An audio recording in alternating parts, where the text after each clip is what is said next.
ठीक है, flow control का मतलब बता दिया था कि हमारा जो फ्रेम्स ट्रांसफर होंगे। अभिषेक, अभिषेक यस मैम। क्वेश्चन का सॉल्यूशन कहाँ है?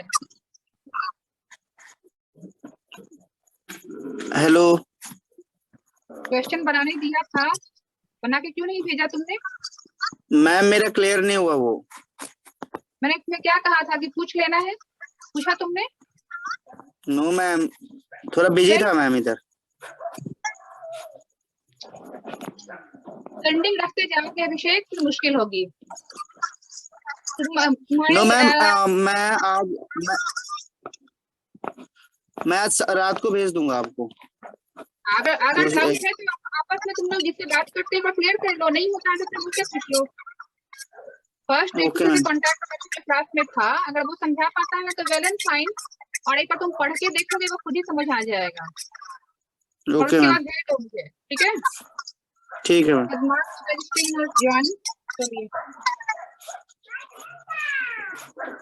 तो नेक्स्ट मैम हमारा टॉपिक फ्लो कंट्रोल का है। अभी तक एक क्लिक कर लो।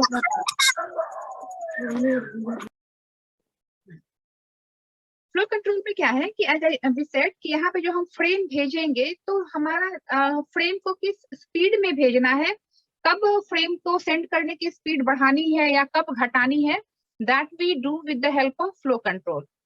फ्लो कंट्रोल के अंदर हमारे पास जो स्ट्रेटेजीज हैं, या हम स्ट्रेटेजी जो होते हैं, दो टाइप की स्ट्रेटेजी हम फॉलो करते हैं। पहला होता है स्टॉप एंड वेट, और दूसरी स्ट्रेटेजी है sliding window.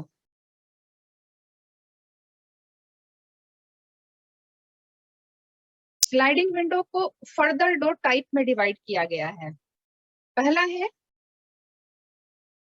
Go back and ARQ, go back and ARQ। ARQ का फुल फॉर्म होता है ऑटोमेटिक रिपीट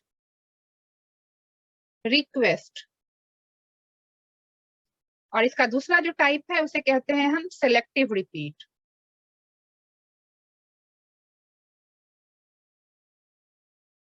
तो फ्लो कंट्रोल के लिए बेसिकली हम दो तरीके फॉलो करते हैं, दो स्ट्रेटजीज फॉलो करते हैं डेटा लिंक लेयर पे। पहला है स्टॉप एंड वेट और दूसरा है स्लाइडिंग विंडो। स्लाइडिंग विंडो के फर्दर दो टाइप्स हैं, गो back and ARQ and selective repeat. Now अब ये सारे हमें पढ़ने हैं डिटेल में, हम पहले पे आ जाते हैं। पहला है स्टॉप एंड वेट। देखो, स्टॉप एंड वेट में जैसे इसका नाम से ही पता चल रहा है कि जो सेंडर है वो एक फ्रेम भेजने के बाद रुक जाएगा और वेट करेगा। किस चीज का वेट करेगा? देखो, स्टॉप एंड वेट में हम after delivering after transmitting every frame, an acknowledgement is expected। जैसे देखो, तुम लोग कहीं कोई फॉर्म फिल करते हो तो वहां से कंफर्मेशन आती है।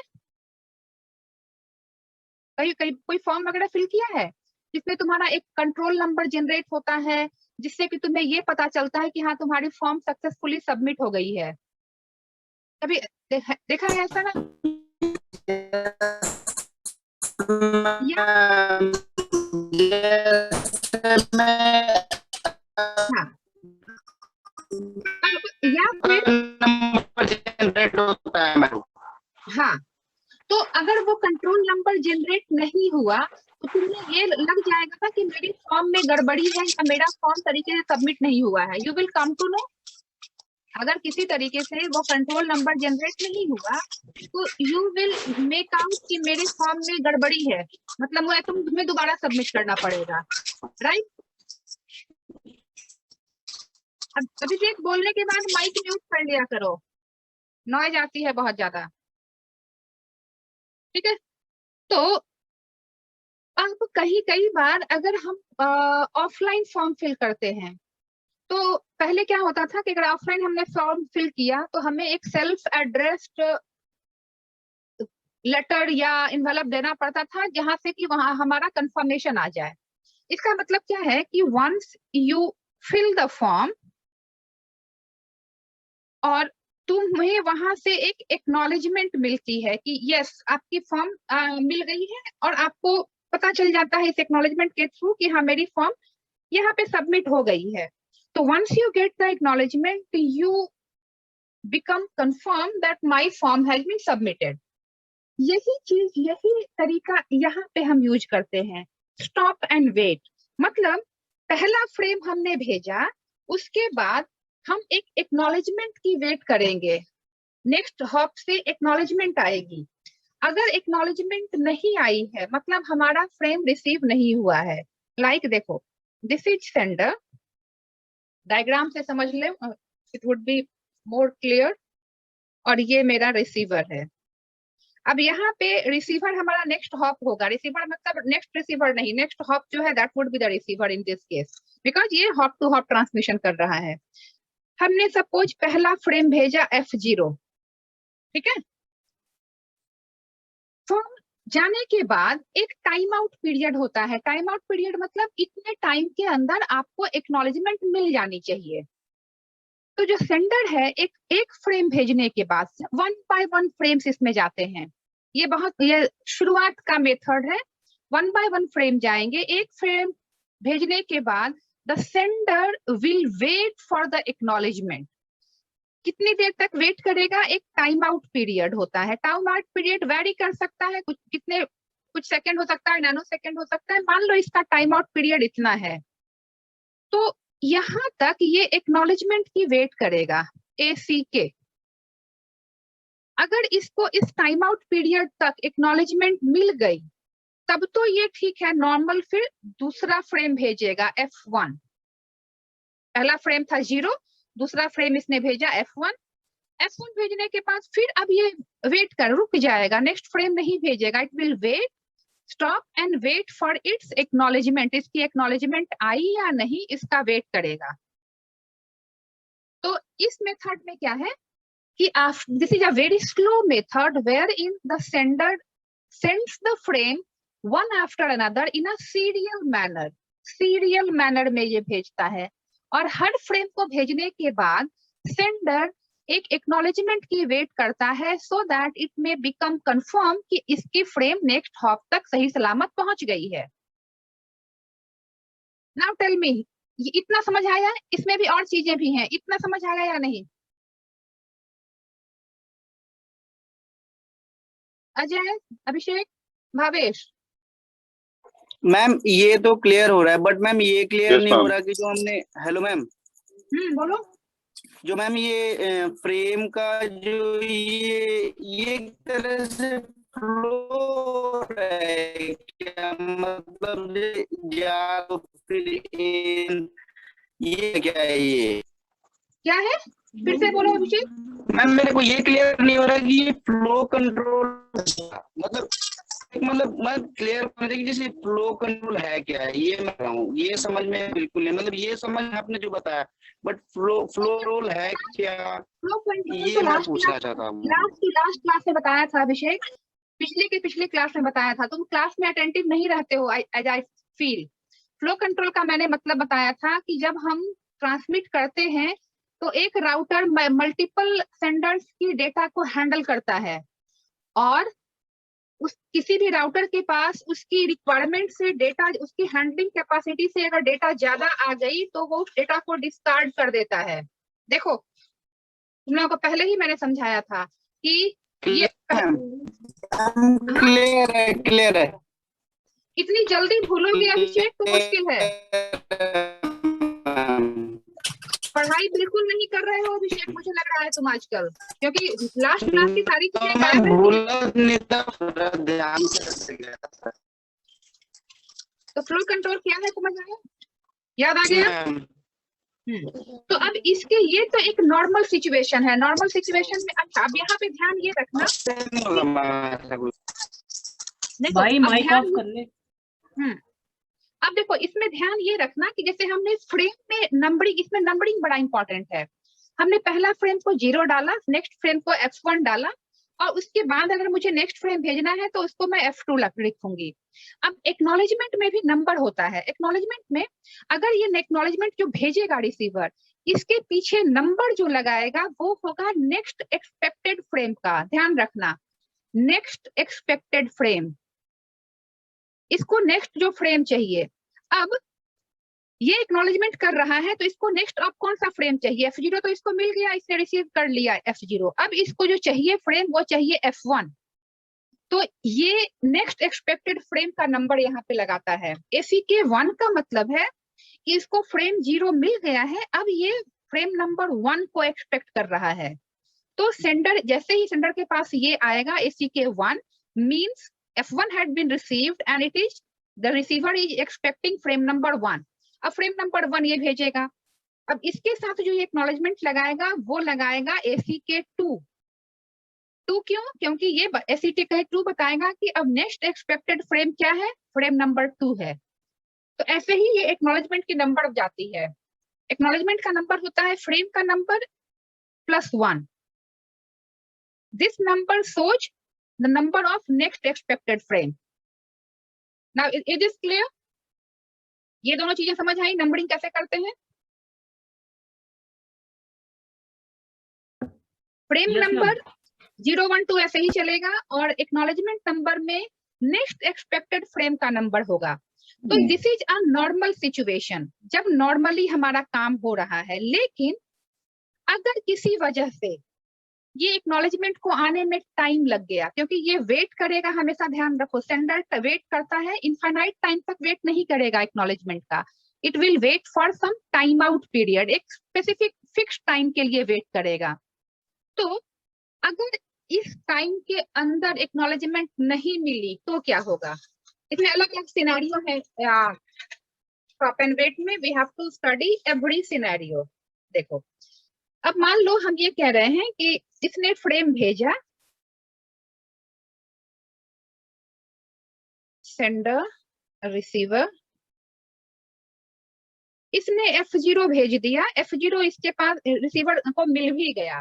लेकिन जब ये एक्नॉलेजमेंट भेज रहा है तो वो एक्नॉलेजमेंट कहीं लेट हो गया पहुंचने में। सपोज इसका टाइम आउट पीरियड इतना ही है, this is time out period. और एक्नॉलेजमेंट जो है, फ्रेम यहाँ मिल गया है, रिसीव हो गया है, लेकिन एक्नॉलेजमेंट टाइम आउट पीरियड के बाद आया। तो अब क्या होगा कि सेंडर क्या करता है? Sender will not wait for infinite time. जैसे ही टाइम आउट पीरियड तक इसको एक्नॉलेजमेंट नहीं मिला, सेंडर ये समझेगा कि मेरी फ्रेम नहीं पहुंची है, लॉस हो गई है नेटवर्क में। तो टाइम आउट पीरियड के जस्ट बाद ये इसी फ्रेम को वापस भेज देगा F0, because it will not understand कि मेरी फ्रेम मिली है या नहीं मिली है। इसे लगेगा कि एक्नॉलेजमेंट नहीं मिला है, तो मतलब वो वापस वही फ्रेम भेजेगा टाइम आउट पीरियड तक वेट करने के जस्ट बाद। तो यहाँ पे क्या हो गया? डुप्लीकेसी हो गई, 2 बार F0 पहुंच गया,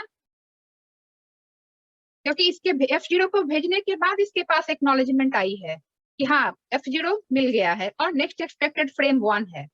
तो इसने तो F0 पहले भेज दिया था, अब जैसे ही ACK1 मिलेगा वैसे ही ये F1 फिर से भेजेगा। पर यहाँ पे प्रॉब्लम क्या हो गई? F0 2 बार पहुंच गया। दिस इज व्हेन ये एक केस है when acknowledgement is late. This is one scenario. इसमें मल्टीपल सिनेरियो है। देखो ये पहला सिनेरियो है, प्रॉब्लम क्या क्या हो सकती है इसमें। This is problem 1। क्लियर है या नहीं है बताओ? क्लियर है मैम। अब दूसरी सिनेरियो क्या है कि अगर एक्नॉलेजमेंट लॉस हो गया है, तो एक्नॉलेजमेंट लॉस हो गया है तो भी यही केस होगा, लेट हो या लॉस हो। देखो F0 भेजा इसने एक्नॉलेजमेंट भेजा, नेटवर्क में कहीं किसी जगह पे एक्नॉलेजमेंट लॉस हो गया, रिसीवर तक नहीं पहुंचा। Sender receiver. प्रॉब्लम 2 क्या है? Acknowledgement got lost.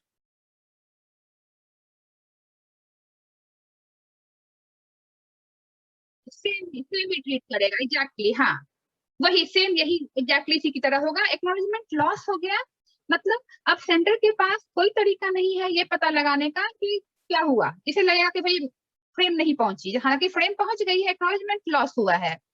तो ये वापस इसी को टाइम आउट पीरियड तक वेट करेगा। हमेशा रखना, टाइम आउट पीरियड तक ये वेट करेगा और उसके बाद फिर से वही फ्रेम भेजेगा F0। ठीक है, F0 is repeated.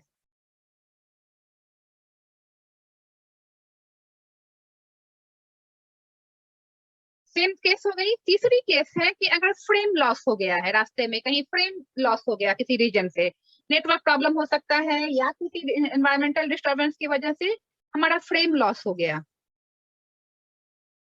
Suppose F0 हमने भेजा, ACK1 हमारे पास आ गया, ये टाइम आउट पीरियड है यहाँ तक। उसके पहले ही हमारा आ गया सपोज एक्नॉलेजमेंट। देन हमने F1 भेजा, F1 लॉस हो गया। F1 लॉस जैसे होगा उसकी एक्नॉलेजमेंट भी नहीं आएगी क्योंकि फ्रेम पहुंचा ही नहीं है यहाँ पे, फ्रेम लॉस हो चुका है, तो acknowledgement will not be receive. तो अगेन ये क्या करेगा, टाइम आउट पीरियड तक वेट करेगा और वेट करने के बाद फिर से F1 भेजेगा। When frame is lost,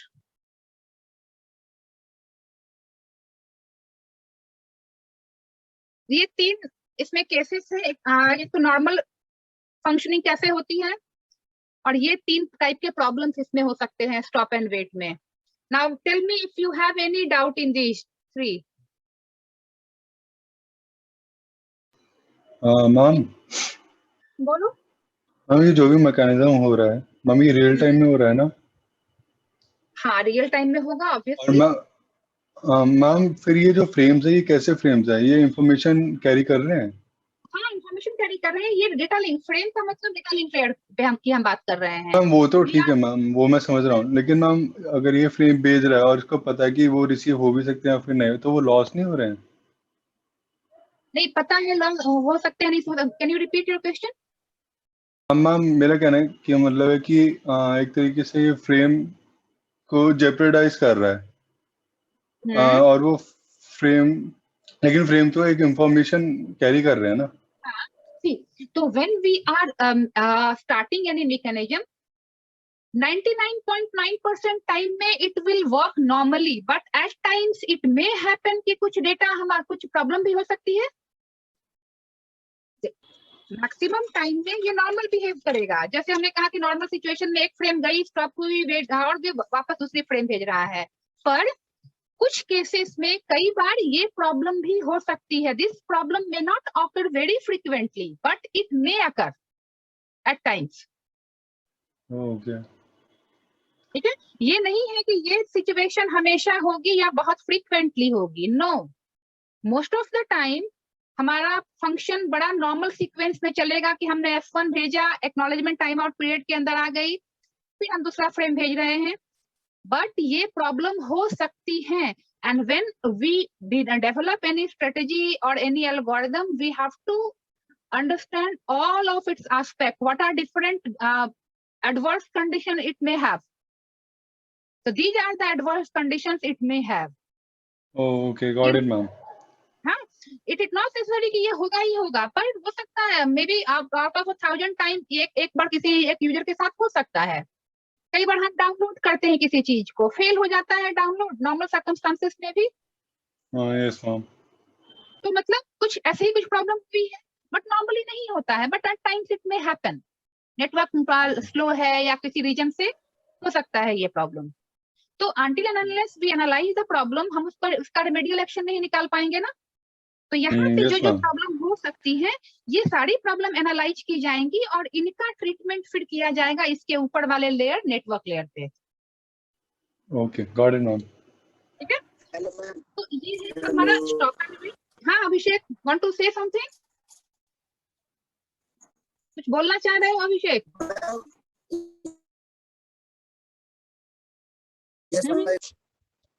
बोलो।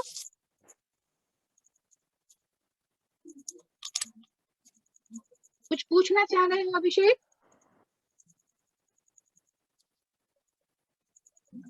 देखो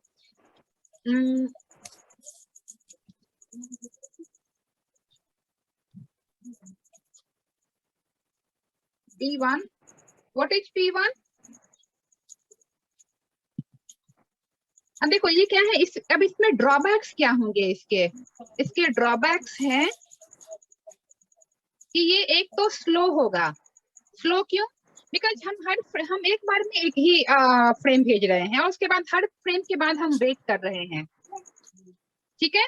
और दूसरी चीज क्या होगी, यहाँ पे डेटा की डुप्लीकेसी हो रही है। अब इन दोनों केसेस में देखो F0 2 बार आ गया, तो एक तो डुप्लीकेसी होगी डेटा की और स्टोरेज वेस्ट होगा। मतलब हमारा बफर जो होगा स्टोरेज वेस्ट होगा, क्योंकि कई बार हो सकता है कि हमारा सेम फ्रेम हमें 2 बार स्टोर करना पड़ रहा है, उसके बाद हम एक फ्रेम को डिस्कार्ड करेंगे, बट फॉर फ्यू सेकेंड और फ्यू टाइम फ्रेम ये हमारा स्टोरेज वेस्ट होगा और डेटा की डुप्लीकेसी हो सकती है। ये तो अभिषेक बोलो अभिषेक। बस अगर क्लियर हो ना, तो मैं बोल रहा था कि मैम ये फर्स्ट वाला जो आपने P1 लिखा था ना, वही मैं पूछ रहा था एक बार, और मैं थोड़ा मेरे को डाउट हो गया। देखो एक्नॉलेजमेंट अगर लेट है, लेट का मतलब जो सेंडर है वो टाइम आउट पीरियड तक वेट करता है। जैसे कि तुम फॉर्म भरते हो तो कंट्रोल नंबर ऐसा तो नहीं है कि आधे घंटे के बाद जनरेट होता है, एक स्पेसिफिक टाइम पीरियड के अंदर कंट्रोल नंबर जनरेट हो जाता है। तो इसी तरीके से ये सेंडर जो है एक्नॉलेजमेंट का वेट एक टाइम आउट पीरियड तक करता है। एक टाइम आउट पीरियड मतलब क्या है, एक स्पेसिफिक टाइम है जितने देर तक सेंडर एक्नॉलेजमेंट का वेट करेगा। अगर किसी वजह से एक्नॉलेजमेंट आने में लेट हो गया तो सेंडर क्या करेगा, टाइम आउट पीरियड खत्म होने तक अगर इसके पास एक्नॉलेजमेंट नहीं आई है तो ये समझेगा कि मेरा फ्रेम पहुंचा ही नहीं है वहां, इसलिए मुझे एक्नॉलेजमेंट नहीं मिली। तो ये क्या करेगा, उसी फ्रेम को दोबारा भेज देगा जो इसने पहले भेजा था, ठीक है। अब टाइम आउट पीरियड के बाद इसके पास एक्नॉलेजमेंट आई, तब तक तो इसने फ्रेम भेज दिया है। अब इसके पास एक्नॉलेजमेंट आ गई, तब ये समझेगा कि ओके मैंने लेट, मतलब ये एक्नॉलेजमेंट लेट आई है, तब फिर इस एक्नॉलेजमेंट के आने के बाद फिर ये नेक्स्ट फ्रेम भेजेगा। तो ये इसके ड्रॉबैक्स क्या है, स्लो है, डुप्लीकेसी होती है डेटा की, स्टोरेज काफी वेस्ट हो सकता है इसमें, और ये ओल्ड मेथड है, this is an old method. तो इसके इन्हीं फ्लॉज को दूर करने के लिए लाया गया स्लाइडिंग विंडो प्रोटोकॉल।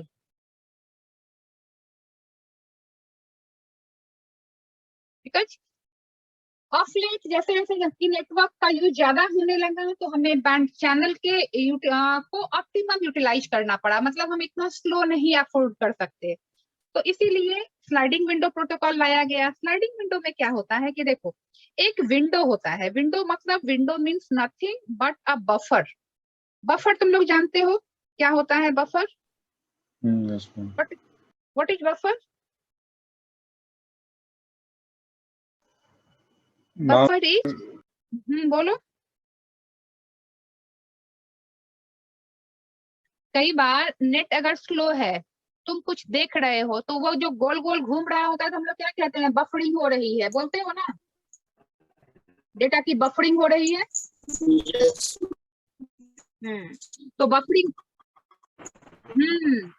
और नेट अगर तेज है तो वो बफरिंग नहीं होती, हमें दिखता नहीं, हालांकि होती है पर वो हमें दिखता नहीं है,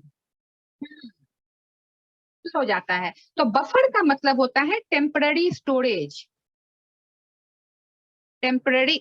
ये अभी होता क्या है, देखो कि मान लो तुम्हारे पास, अब ये बफर का साइज क्या होगा ये डिपेंड करता है हमारे एप्लीकेशन पे, प्रोटोकॉल पे, कई चीजों पे हो सकता है।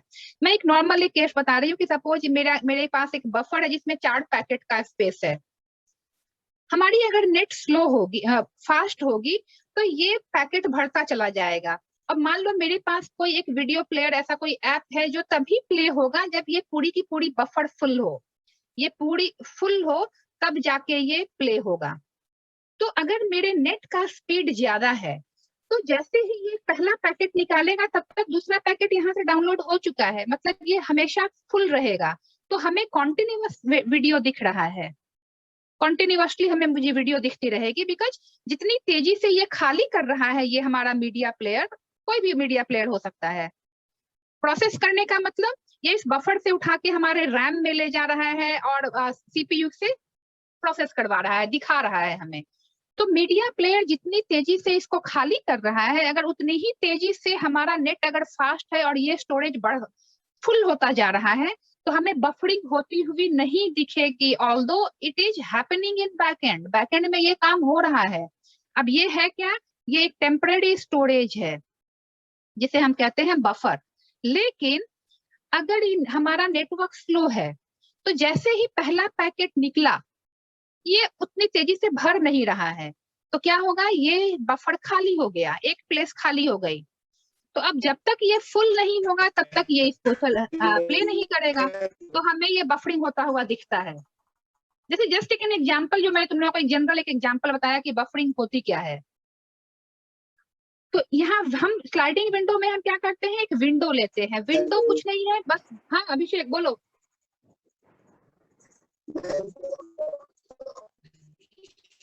बोलो अभिषेक।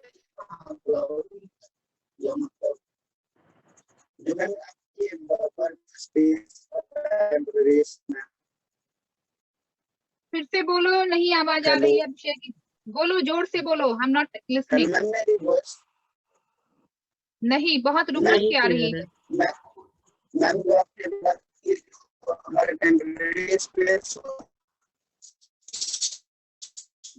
कुछ समझ नहीं आ रहा अभिषेक। क्वेश्चन ही प्रॉपर नहीं समझ आ रहा। मैम कोई नहीं, हम आगे चलते हैं, रहने देते हैं आगे। मैम आगे बताओ, आपने बाद में पूछी। अभी तो क्लियर हो गया है तुम्हारी आवाज, बोलो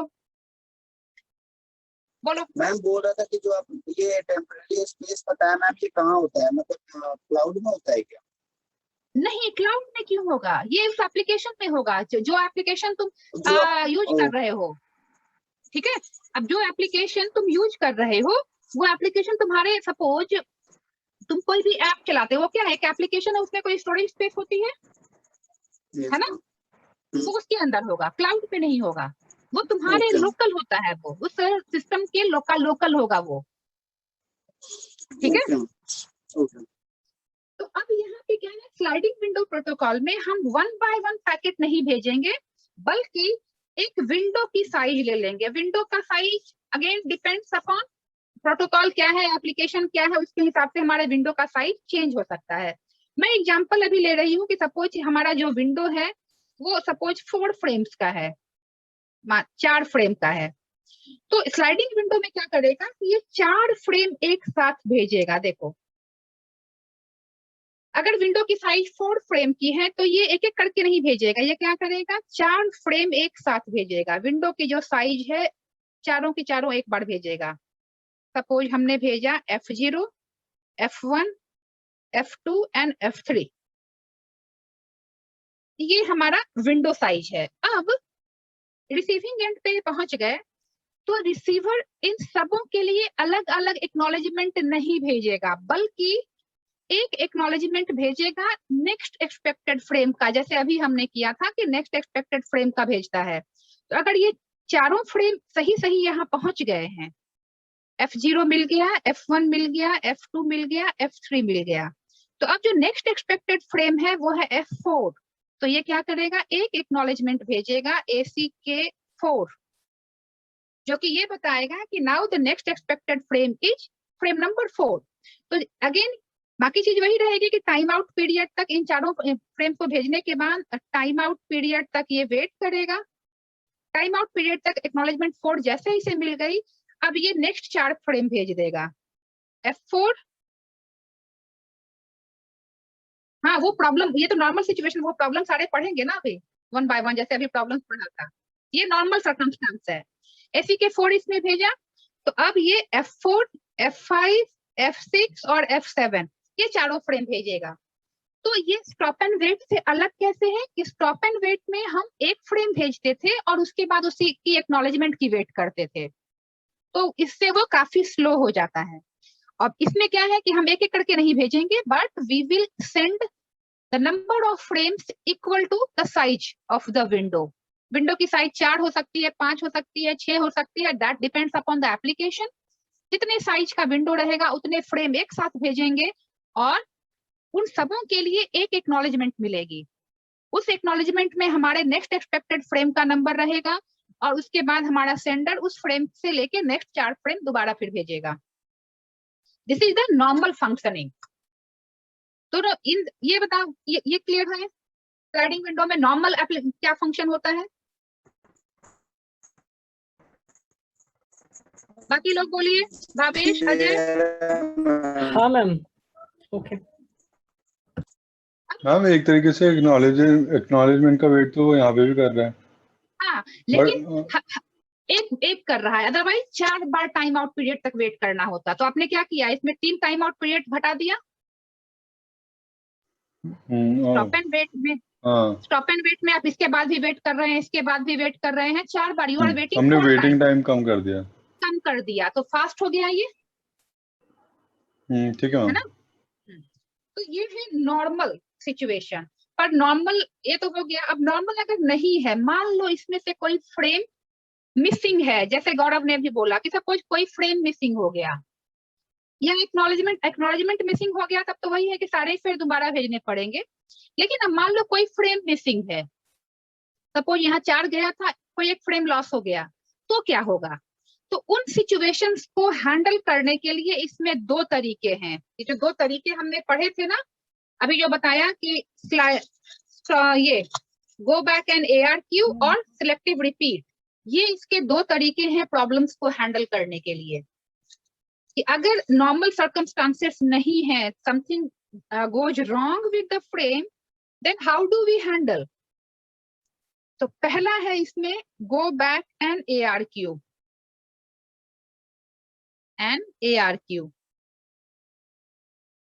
गो बैक एंड ARQ क्या कहता है, देखो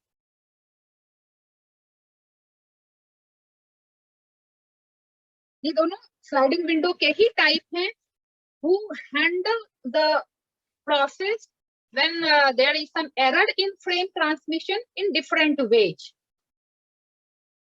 अब go back and ARQ, इसमें क्या होगा? सेशन खत्म होगा तो वापस तुम लोग लॉग इन कर जाना। देखो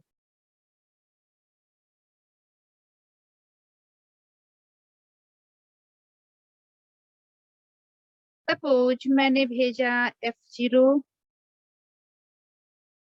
F1, F2 लॉस हो गया, सपोज F1, F2 नहीं पहुंचा, F3 पहुंच गया। देखो अब ये सिचुएशन हुई कि कोई सपोज 4 हमने फ्रेम भेजा था, F0, F1, F2, F3, F2 नहीं पहुंचा, F1 पहुंच गया, सॉरी F0 पहुंच गया, F1 पहुंच गया, F3 पहुंच गया और F2 नहीं पहुंचा। तो गो बैक एंड बोलो। तो इससे पहले जो अभी हमने पढ़े थे P1 और ये वाले ऑप्शन, तो इनमें क्या था कि जो चीज नहीं पहुंचती थी उसको हम दोबारा भेजते थे। पर यहाँ तो 4 फ्रेम एक साथ भेजना है, उसमें से कोई फ्रेम लॉस हो गया है, तब क्या करेंगे, है ना। ठीक है। तो इसी सिचुएशन को हैंडल करने के लिए क्या होता है, 2 अलग अलग तरीके हैं। 2 अलग तरीके क्या है कि सिलेक्टिव रिजेक्ट है और गो बैक एंड ARQ है। दोनों में इन दोनों प्रॉब्लम्स को अलग अलग तरीके से हैंडल किया जाता है। गो बैक एंड में क्या होगा कि जो फ्रेम लॉस हुई है उसके बाद जो भी फ्रेम आ रहा है वो एक्सेप्ट नहीं होगा। F3 will not be accepted, ठीक है, एक्सेप्ट नहीं करेगा, क्योंकि F2 के बाद F2 रिसीव नहीं हुआ है, तो F2 के बाद जो फ्रेम आ रहा है वो फ्रेम भी एक्सेप्ट नहीं होगा, राइट। अब ये क्या करेगा, ये भेजेगा SRJ2। SRJ का फुल फॉर्म होता है सिलेक्टिव रिजेक्ट,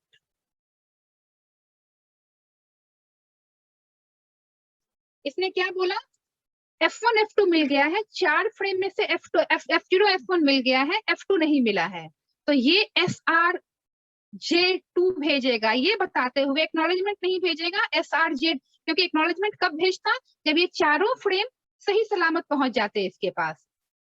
ठीक है, चारों फ्रेम सही सलामत नहीं पहुंचे हैं, एक फ्रेम लॉस हो गया है, तो अब ये क्या करेगा, SRJ2 भेजेगा, सिलेक्टिव रिजेक्ट 2, ये बताने के लिए कि फ्रेम नंबर 2 हमें नहीं मिला।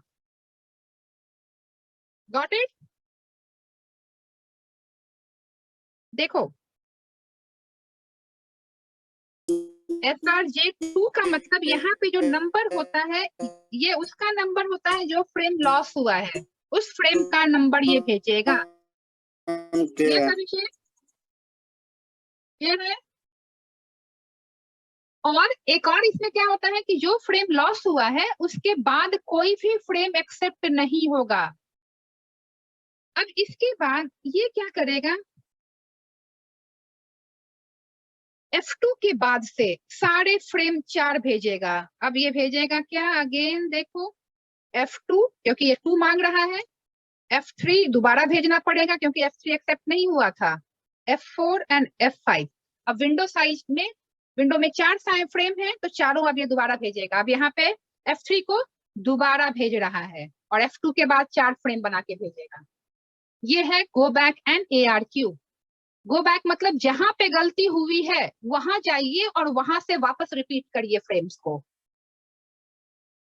इसीलिए इसे कहा जाता है, ARQ का मतलब होता है ऑटोमेटिक रिपीट रिक्वेस्ट। जहां से गलती हुई है वहां से रिपीट करिए आप, उसके बाद जितने भी फ्रेम्स हैं उनको दोबारा भेजना है।